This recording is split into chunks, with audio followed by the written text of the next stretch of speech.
Buenos días, Panamá. Hoy es lunes 1 de agosto. Usted nos ve por Next Canal 21, nos escucha por KW Continente. Un día en el que, bueno, estamos pendientes de qué va a pasar hoy en las diferentes asambleas de profesores y maestros para que se levante esta huelga de un mes que ya estamos y que, bueno, se llegó a un acuerdo el sábado en extremis para que ese ansiado retorno a clases. Uno, lo del 6% del PIB para el presupuesto de educación, una eliminación de Panamá Compra y que no haya represalias. ¿Qué debe pasar también con todo esto que se ha ido acordando? Los distribuidores de medicinas han dicho que esto va a crear desabastecimientos. Vamos a ver de lo que se ha acordado, cómo eso va a ponerse en práctica. Un día en el que el mundo estuvo caliente el fin de semana. Bueno, ¿qué ha pasado en el mar de China con esa movilización y esa posible llegada de Nancy Pelosi a Taiwán, en un momento en el que China ha lanzado amenazas directas? Un día en el que el presidente Yamatei de Guatemala pues fue víctima de un atentado el fin de semana. Hoy inicia una especie de cruzada contra la prensa que está denunciando la oposición. Así que las cosas revueltas allá en el país chapino. Esto y todo, bueno, en lo que va a ser la llegada de Gustavo Petro al poder en Colombia. Pues este domingo será el día de la transición. Bueno, pues repercusiones tendrá eso con Panamá. Don José. Buenos días, Fernando. Buenos días. Buenos días a toda nuestra audiencia que nos sigue en KW Continente Radio y en Canal 21 Next TV. Arranca el octavo mes del año 2022 y vaya manera de arrancar. Tenemos un conjunto de información para compartir con ustedes. Usted decide. Nosotros lo vamos a presentar, los datos objetivos de lo que está ocurriendo en el mundo y su vinculación con nuestro país para que usted ponga en contexto sus conocimientos. Lo primero que debo decirle y recordarle es que murió una de las grandes figuras del basquetbol, Bill Russell. Bill Russell. ¿Se acuerda de él? Hombre, no lo vi jugar, pero sí, su leyenda llegó hasta mis tiempos. Llevó a los Celtics. El Boston Celtics. Es el hombre que más anillos tiene de la NBA. 11 títulos. Fue director también.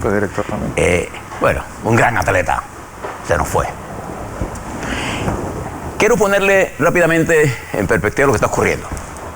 Una noticia importante es que partió ya el primer barco desde Ucrania, desde el puerto de Odessa. El barco se llama Razoni, de bandera de Sierra Leona. Va a atravesar el Mar Negro, va a pasar por el estrecho de Bósforo, va rumbo al Líbano, con 26.000 toneladas de maíz. Se espera que esto que arranca en este momento lo sigan otros barcos en otras rutas que se han abierto para que esto no es maíz de Rusia, nada, esto es de Ucrania. Se espera que 5 millones de toneladas diarias, mensuales, atraviesen por esta ruta para resolver los problemas de suministro en esas áreas de África, Europa, y al bajar las necesidades de ellos, de estos productos, en otros países de nuestras latitudes, habrá disponibilidad para que nosotros podamos adquirir a mejores precios. Creo que es importante, siempre en el caso de la República de Panamá, nosotros tenemos que priorizar, sin duda alguna, lo que se produce en la República de Panamá. Sin duda alguna. Tenemos que priorizar el consumo de la producción agropecuaria nacional.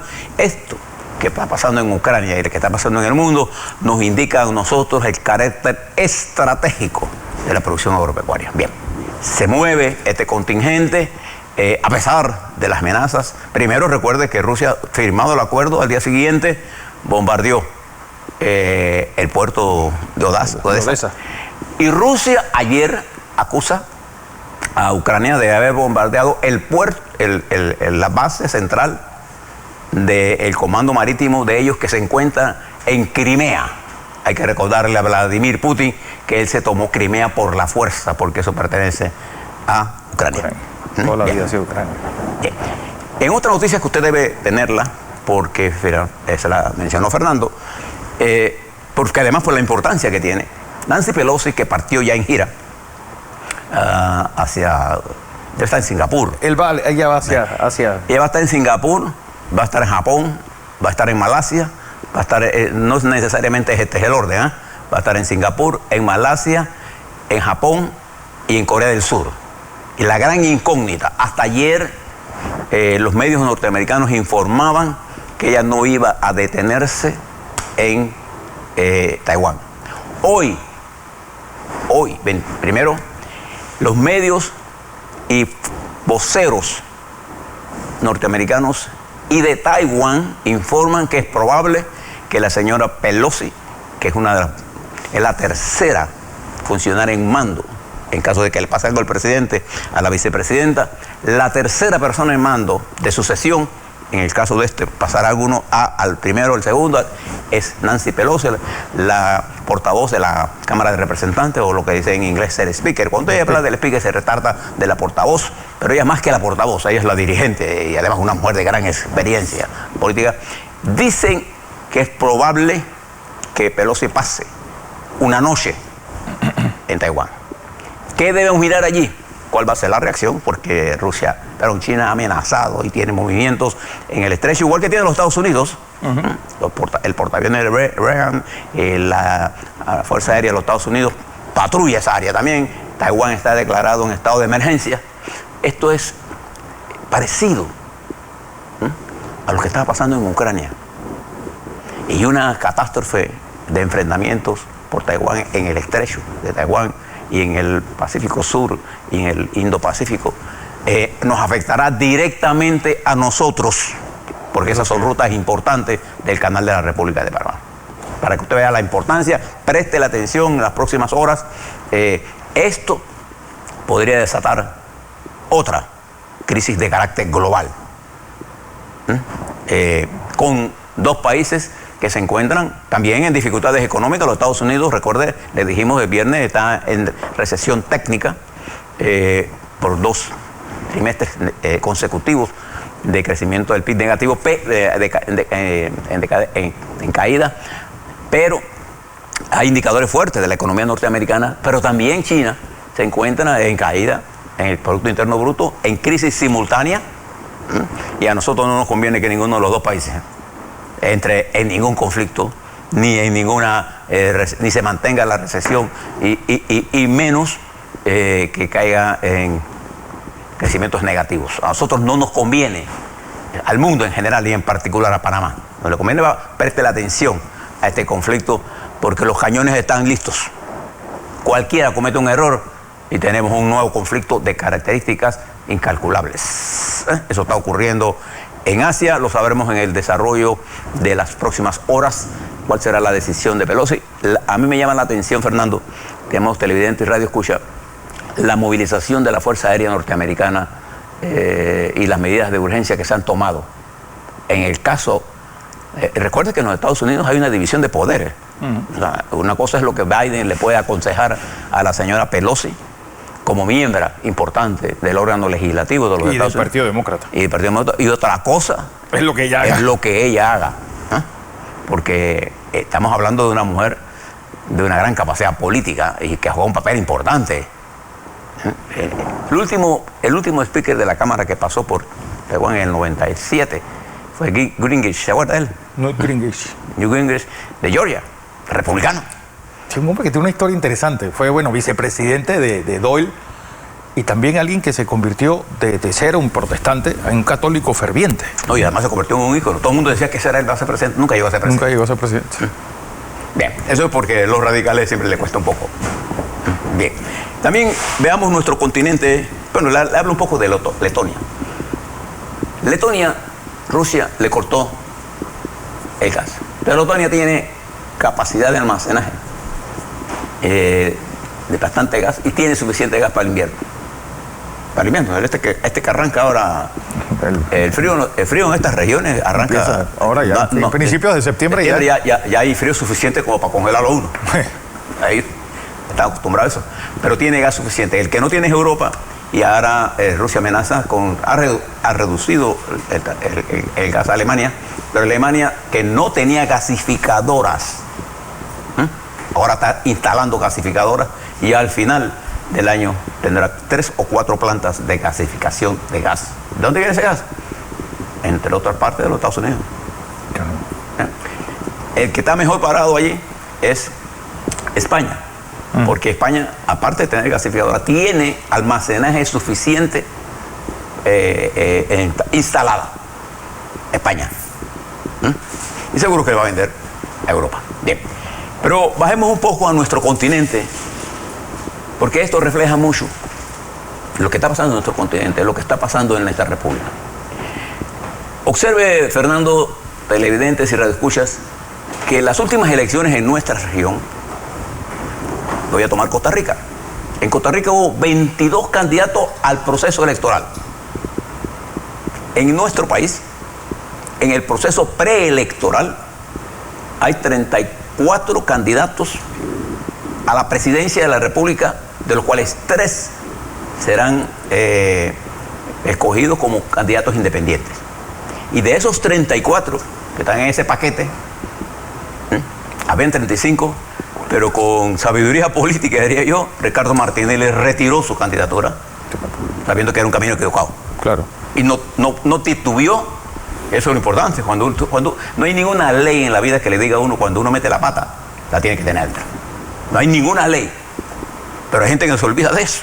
Sí, la prudencia. Martinelli recogió, o sea, que saque a Martinelli de esta lista. Él tiene la opción ya, él tiene un partido. Sin embargo, de la cual él es su máximo dirigente. Sin embargo, de los 34 que quedan, hay un grupo de ellos que corren habiendo militado hasta ayer o siguiendo en los partidos políticos. Entonces, de estos 34 van a quedar 3. Van a saber en tierra de desiertos lo que es conseguir firmas. Va usted. Esos 34. En total, hay cerca de 1.600 personas que aspiran a correr como independientes. Se dio la fiebre de los independientes. Vamos a sumar después estos votos. Vamos a ver esto. Pero el proceso de Costa Rica, recuerda, fueron 22 candidatos presidenciales, de los cuales quedaron 2. Uno de un partido tradicional, acuérdense que aquí en Panamá no hay segunda vuelta, y otro, un hombre que vino por 30 años de afuera, que es el actual presidente Chávez. No tiene nada que ver con Chávez de Venezuela. Si usted estudia en Ecuador, tuvieron que dividir en 2 jornadas o 3. Los debates. Los debates, porque había tanta gente. Y al final quedaron ¿quién? El partido del presidente, actual presidente Lazo, y la corriente que encabeza Correa, que perdió, pero después de una campaña desgastadora, porque todos ahora son anticorrupción. Y creo que hay una falta de comprensión de lo que está ocurriendo. Bien, eso pasó en Colombia también. Al principio en Colombia había 79 candidatos presidenciales. 79. ¿Qué está indicando esta cantidad? Está indicando un fraccionamiento de la sociedad. ¿Producto de qué cosa? Producto de la ruptura de la institucionalidad. Y de que cualquiera cree que ser presidente, cualquiera cree que puede ser presidente. Y lo que la práctica demuestra es que sin estructuras políticas usted no puede transformar nada. Nada. Si usted quiere saber eso, pregúntele al presidente Castillo. Y hay quienes en nuestro país corrieron para cargos de dirección en un partido, pierden, renuncian y cree que, porque con mi linda cara yo voy a ser ahora candidato presidencial. Porque hay una confusión entre creerse importante en las redes y ser dirigente político. La dirigencia política, Fernando, es un sacrificio enorme. Y entonces en ese camino América Latina ha caído en la trampa, como Perú, quedó como Ecuador. Como mismo Chile. Y a pesar de que gana el presidente, pierde la Cámara y no tiene la capacidad el presidente de unir la Cámara para su programa. Igual que pasa en Costa Rica, igual que pasa en Chile. Pero el peor ejemplo que tenemos, quizás el macro ejemplo, no es Venezuela. Venezuela es un desastre de hace años. Sí, desde Chávez. Venezuela vive con el más del 90% de su población en pobreza extrema. En Venezuela hace falta de todo. No hay una infraestructura de eléctrica adecuada, no hay confiabilidad en el sistema de servicio eléctrico, no hay confiabilidad en el sistema de agua, no hay confiabilidad en el sistema de transporte público. El sistema, la producción de petróleo se ha vuelto un desastre. Se ha salvado por los precios altísimos ahora. El oro es exportado todo hacia Rusia. Lo que está pasando en Sudán, en la que están saqueando a Sudán de oro para financiar la guerra, los rusos. Entonces, si usted mira nuestra América, ha quedado entrampado en este empuje que hacen, y particularmente juegan un papel importante los medios. Venezuela llegó donde está por la terrible campaña mediática que montaron sobre las estructuras políticas. ¿Resultado? Una solución Chávez. peor que la enfermedad. Así es. Entonces, termino con esto para decirle, en este marco, nuestro país debe pensar mucho en lo que estamos haciendo. Y este mundo lo tenemos que observar con mucho cuidado, porque lo que está ocurriendo a nivel global nos afecta a nosotros, pero también nos va a beneficiar a nosotros siempre que tengamos direcciones políticas adecuadas para manejar lo que viene, que es complejo. Es muy complejo.